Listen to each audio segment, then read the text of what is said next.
இஸ்ரேலை கண்டித்து தமிழ் திரைப்பிரபலங்கள் வந்து ஒரு பேரணியை நடத்தியிருக்காங்க. இவங்கெல்லாம் செலக்டிவாக பேசக்கூடிய ஆட்கள். நடிகர்களாக பார்த்தா போதும், அதை விட்டு கட்டப்பா கிட்ட போயிட்டு ஃபாரின் பாலிசி எக்ஸ்பெக்ட் பண்ணுறது. கொத்து கொத்தா கொல்லப்பட காஷ்மீரில் வந்து மக்கள் கொத்து கொத்தா கொல்லப்பட்ட போய் இவர்கள் வாய் என்ன எங்கே இருந்தது? குறிப்பிட்டு பிரகாஷ் ராஜ் காவேரி விவகாரத்தில் ஏதாவது என்றாவது வாய் திறந்து பார்த்திருக்கிறீர்கள்? காசால என்ன நடக்குது? இஸ்ரேல் மட்டும் காரணம் இல்ல, அதுக்கு துணையா இருக்கிற அமெரிக்காவும் காரணம், அதுக்கு மௌனமா இருக்கிற மோடியும் காரணம். இங்க ஒரு குத்து, அங்க ஒரு குத்து.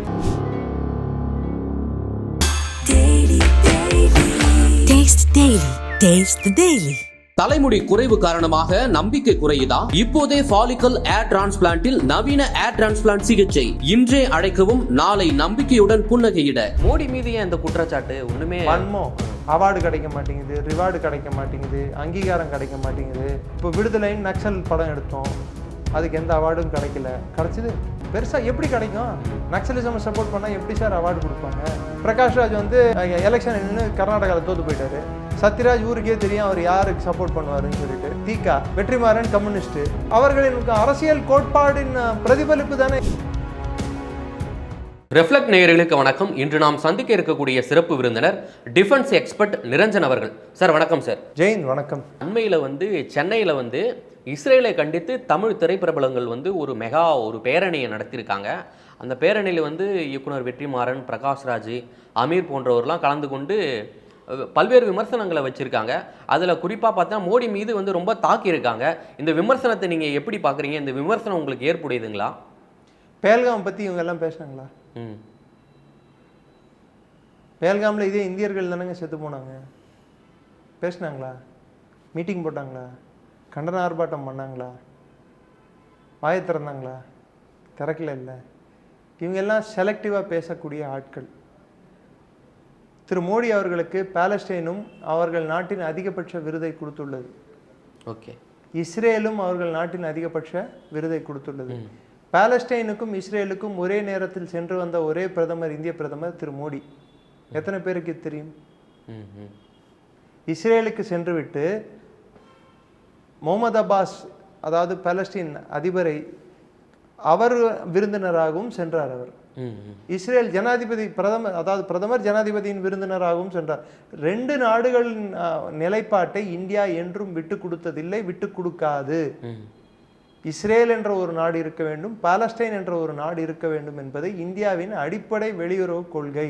அதில் எந்த மாற்றமும் இல்லை. இந்தியாவுடைய வெளியுறவு கொள்கையை வந்து நம்ம நடிகர்களுக்கு தெரியலீங்களா? அப்போ நடிகர்களாக பார்த்தா போதும்,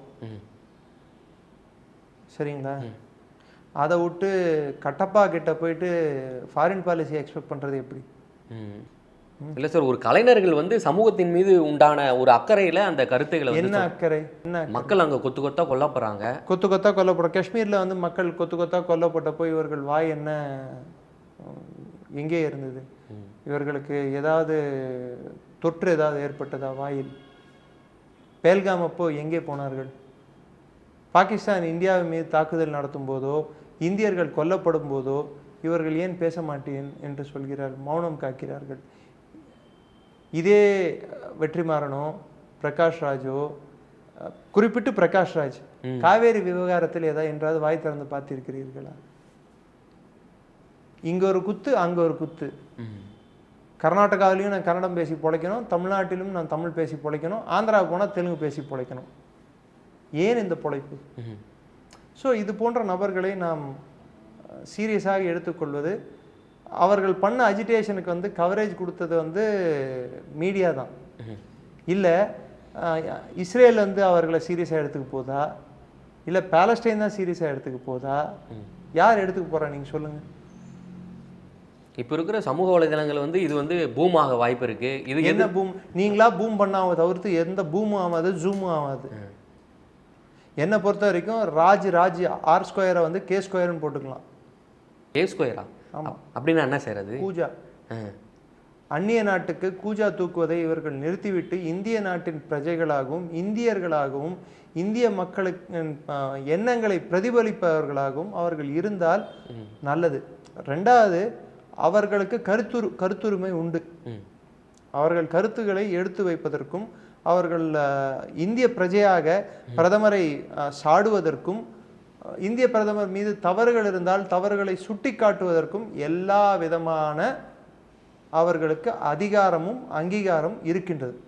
அது அரசியல் சாசன சட்டமே அவர்களுக்கு தந்துள்ளது. ஆனால் அவதூறு பேச அவர்களுக்கு அதிகாரமோ அங்கீகாரமோ இல்லை. இது பீட்டர் நவரோ போன்று இவர்களும் பேசுகிறார்கள். இது மோடிஸ் வார் அப்படின்னு சொன்னாங்க. அப்போ இதனை இஸ்ரேல் கூட மோடிஸ் வாரா? இப்போ உலகத்தில் எங்க சண்டை நடந்தாலும் மோடி தான் காரணமா?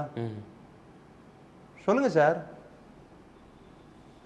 ஒருவேளை பீட்டர் நவரோ கிட்ட இருந்து இவங்க பாடம் கத்துக்கிட்டாங்களா, இல்ல பீட்டர் நவரோ தான் இவருக்கு வந்து பாடம் எடுத்தாரா? தெரியல எனக்கு. அப்போ இவருக்கு யார்களின் கைக்கூலிகளாக செயல்பட வேண்டும் என்று இவர்கள் விரும்புகிறார்கள்? மோடி மீது ஏன் இந்த குற்றச்சாட்டு? ஒண்ணுமே வன்மம். அவார்டு கிடைக்க மாட்டேங்குது, ரிவார்டு கிடைக்க மாட்டேங்குது, அங்கீகாரம் கிடைக்க மாட்டேங்குது.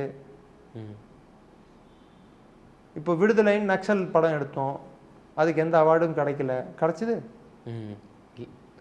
தெரியல, பெருசா கிடைக்கலன்னு நினைக்கிறேன் சார். பெருசா எப்படி கிடைக்கும்? நக்சலிசம் சப்போர்ட் பண்ணா எப்படி சார் அவார்டு கொடுப்பாங்க? பிரகாஷ் ராஜ் பல்வேறு படங்கள்ல தேசிய பாதுகாப்பு ஆலோசகராக வராரு, பல்வேறு இதுல வந்து ராணுவ ஆபீசரா வராரு. இந்திய ராணுவத்தினர் அத்தனை பேர் வந்து பார்டர்ல செத்து போனா என்னைக்காவது போய் மரியாதை செலுத்திருக்காரா? தமிழன்ட்டு இப்படி பிடிச்சி கையை காட்டி இப்படியே ஆக்ரோஷமா பொங்குவாரு காவேரி விஷயம் வந்தா. இலங்கையில பெரிய பொருளாதார வீழ்ச்சி வந்தப்போ அந்த தமிழர்களையும் காப்பாற்றியது இந்திய அரசு தான் என்று சத்யராஜ் கன்வீனியன்ட்டா மறந்துட்டாரா என்னன்னு தெரியல. ஒருவேளை அவர் சூர்யாவின் பள்ளிக்கூடத்தில் அகரம் ஃபவுண்டேஷன்ல படிச்சுட்டு இருக்காருன்னு தெரியல.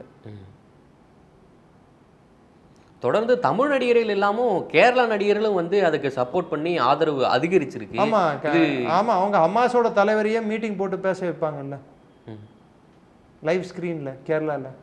அதை கூட கேட்க மாட்டாங்கல்ல. லைவ் ஸ்கிரீன்ல ஊரே பார்க்குற போல ஹமாஸோட தலைவர் பேசினது நீங்க மறந்துட்டீங்களா கேரளால? ஸோ இவர்களுக்கெல்லாம் இம்பார்ட்டன்ஸ் கொடுப்பதை, அதாவது முக்கியத்துவம் கொடுத்துவதை நாம் நிறுத்தி கொண்டால், ஆக்கப்பூர்வமாக சிந்தித்தால் நமக்கு நல்லது. திருவாளர் இன்று இருக்கும் எம்பி உலகநாயகன் என்று அழைக்கப்படும் உள்ளூர் நாயகன் திரு கமலாசன் அவர்கள், அவர் கூட நிறைய பேசுறாரு. அதெல்லாம் சீரியஸாக எடுத்துக்க முடியுமா? நடிகர்களை நடிகர்களாக பார்க்க நாம் கற்றுக்கொள்வது நல்லது. அவர்களுக்கு உலக அரசியல் தெரிய வேண்டும் என்றோ இல்லை அவர்கள் புவிசார் அரசியல் மேதாவிகள் என்றோ நினைத்தால் அது நம் தவறு. சத்யராஜன் அவரின் சொந்த வாக்கு மூலமே நான் எங்க போய் ஒழுங்கா படித்தேன் கோயம்புத்தூர்ல அப்படின்னு சொல்லி அவரே சொல்லியிருக்காரு. பிரகாஷ் ராஜ் என்ன படிச்சாருன்னு கடவுளுக்கு தான் வெளிச்சம். அங்க பேசினவங்களோட கல்வித்திறன் என்ன? சைக்ஸ் அண்ட் பிக்கெட் அக்ரிமெண்ட்னா என்னன்னு தெரியுமா? பாலஸ்டைன் மேண்டேட்னா என்னன்னு தெரியுமா? இஸ்ரேல் தனி நாடாக உருவான போது இஸ்ரேல் எந்த நாட்டை முதலில் அவர்களின் பாராளுமன்றத்தில் எந்த நாட்டை வந்து நன்றி சொன்னார்கள் என்று தெரியுமா? எந்த நாடு தெரியுங்களா? இந்தியாவுக்கு. ஓகே, இந்தியாவுக்கு என்ன சார் நன்றி சொல்ல? யூதர்களை உலகம் ஃபுல்லா அன்னைக்கு கொன்று குவித்து கொண்டு இருக்கும் போது, யூதர்களை நாங்கள் உள்ளே நுழைய விட மாட்டோம் என்று சொன்ன போது, யூதர்களை காப்பாற்றிய நாடு இந்தியா. போலிஷ் யூதர் கம்யூனிட்டி ஒன்று இன்னும் குஜராத்ல போர்பந்தர் அரசர் வந்து அவர்களுக்கு தஞ்சம் கொடுத்தார். ஓகே.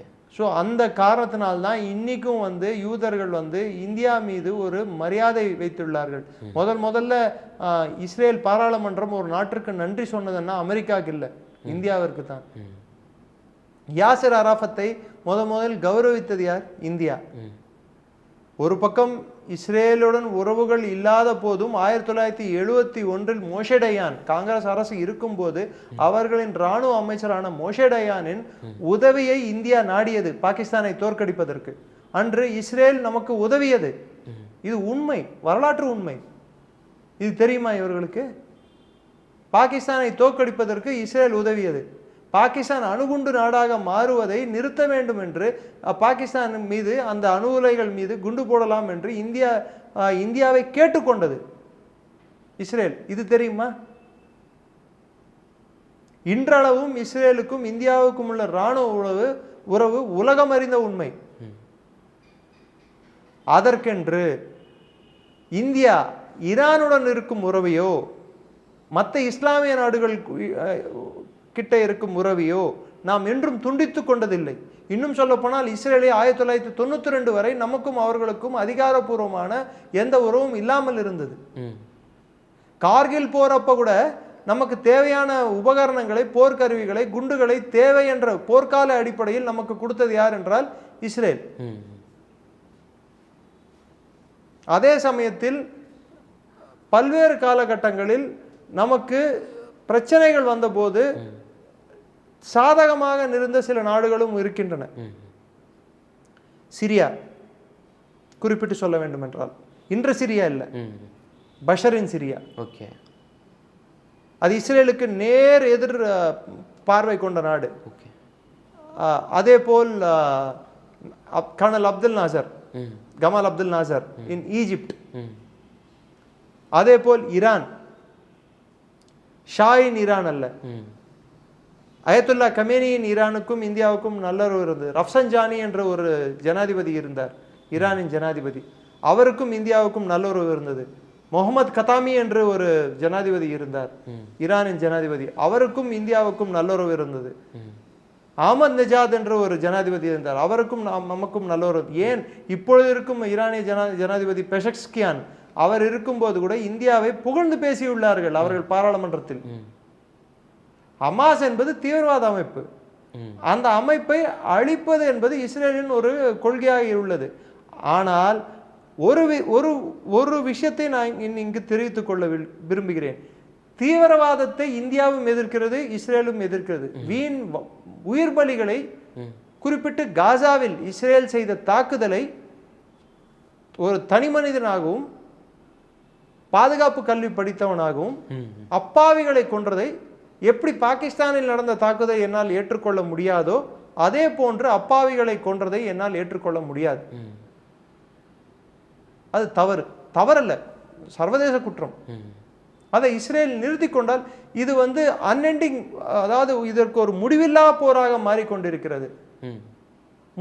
மூன்றே நாட்களில் போரை முடித்து புகட்ட வேண்டிய பாடத்தை புகட்டி போரை இதுவரை நான் இப்பொழுதுக்கு தற்காலிகமாக நிறுத்திக் கொள்கிறேன் என்று சொன்ன மோடி எங்கே? அவரையும் குற்றவாளி என்று சொல்லுகின்ற இந்த நபர்கள் எங்கே? இவர்களுக்கு முக்கியத்துவம் கொடுக்கும் உங்கள் போன்ற சால சிறந்தவர்கள், மெத்த படித்தவர்கள், ஊடகவியாளர்கள் உங்களுக்கு கொஞ்சம் உங்கள் மூளையை துருவி சிந்தித்து அவர்களுக்கு தேவையான விஷயங்களை ஒன்று புரிய வைக்க பாருங்கள், இல்லை அவர்களை புறந்தள்ளுங்கள். இது பின்னணியில் இது அரசியல் சார்பு ஏதாவது இருக்குங்களா? இருக்கே, இதுல என்ன டவுட்டு? பிரகாஷ்ராஜ் எலெக்ஷன் நின்று கர்நாடகாவில் தோத்து போயிட்டாரு. சத்யராஜ் ஊருக்கே தெரியும் அவர் யாருக்கு சப்போர்ட் பண்ணுவாருன்னு சொல்லிட்டு. தீகா, வெற்றிமாறன் கம்யூனிஸ்ட், அவர்களின் அரசியல் கோட்பாடின் பிரதிபலிப்பு தானே இதெல்லாம்.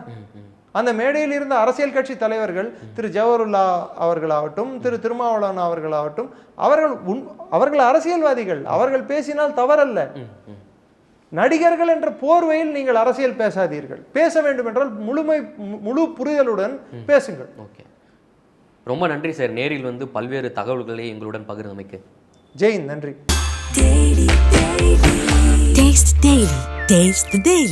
தலைமுடி குறைவு காரணமாக நம்பிக்கை குறையுதா? இப்போதே ஃபாலிக்கல் ஏர் டிரான்ஸ்பிளான்ட்டில் நவீன ஏர் டிரான்ஸ்பிளான்ட் சிகிச்சை. இன்றே அழைக்கவும், நாளை நம்பிக்கையுடன் புன்னகையிட.